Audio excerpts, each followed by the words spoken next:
বক্তব্য দেওয়ার সময় শেষ।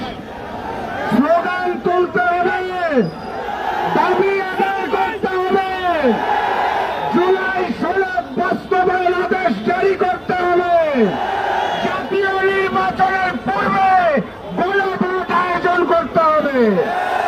এই দাবি দেওয়া আদায় রাখ পর্যন্ত ঘরে ফিরব না ইনশাল্লাহ।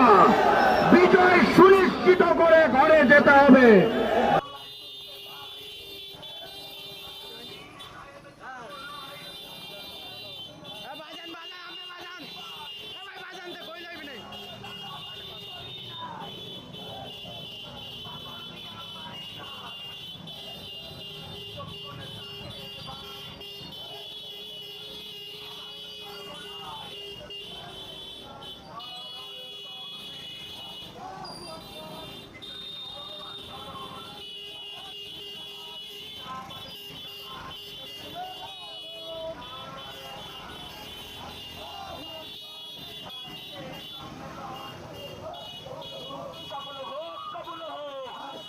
সম্মেলন নারায়ে তাকবীর।